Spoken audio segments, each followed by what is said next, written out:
उपरे कली भितरे कोलाकोली एकाठी हेले दुई विरोधी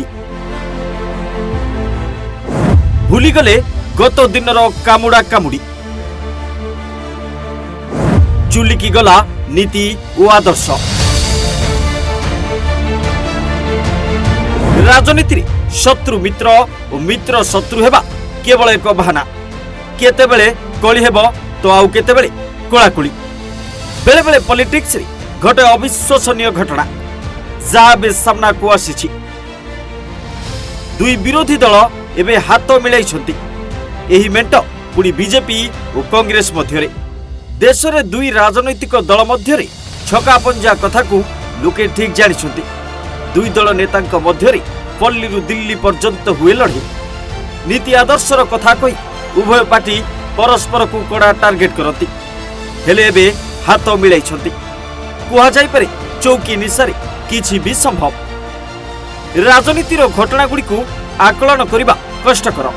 केही कल्पना करिपारिबे नहीं कि बीजेपी कांग्रेस नेता एकाठी होइछन्ति खोद महाराष्ट्र रे देखिबा को मिलिछि एभली आश्चर्यजनक घटना मालेगांव नगर निगम रो मेयर और डेपुटी मेयर पई जटिल होई पड़िछि निर्वाचन कारण कौनसी दल पाखरे नहीं स्पष्ट बहुमत कांग्रेस एवं बीजेपी एही अनन्य मेंट को नहीं आश्चर्य और चिंतित निर्वाचन पूर्वर एही विरल घटनाक्रम केवल दुई दल को नुहे अन्य दल गुड़िक सेमानंकर आभिमुख्य पुनर्विचार करने को बाध्य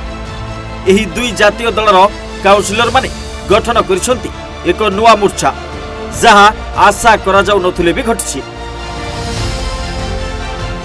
सूत्र अनुसार 3 कांग्रेस एवं 2 बीजेपी काउंसिलर गठन करिसंती एक स्वाधीन गोष्ठी जार ना भारत विकास अघाड़ी जहां 84 सदस्य विशिष्ट नगर निगम रे क्षमता संतुलन समीकरण को बदलाई पारे कौनसी दल पाखरे स्पष्ट बहुमत नहीं जदिओ निर्वाचन फलाफल घोषणा होइछि तथापि मेयर और डेपुटी मेयर निर्वाचन होई नहीं कुआजाउछि एबे गठित एही नूतन मोर्चा आगामी निर्वाचन रे ग्रहण करिबो गुरुत्वपूर्ण भूमिका मालेगांव नगर निगम सदस्य संख्या 48 गत जानुआरी रे होइतिबा निर्वाचन कौनसी दल को देनी पूर्ण बहुमत घोड़ा बेपार रे लागि रहितिले सबु दल या भितरे दुई प्रमुख दलर किछि सदस्य खेल करि दैथिले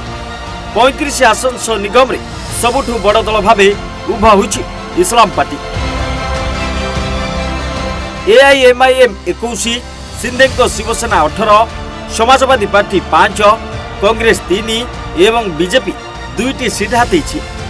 एपरि स्थले अधिक आसन नहीं इस्लाम पार्टी को अन्य दलर समर्थन आवश्यक कारण संख्या गरिष्ठता होछि 43 मेयर निर्वाचन पई एही दल को 12 जन काउंसिलर को आवश्यकता पड़िबो। रिपोर्ट ओडिशा भास्कर।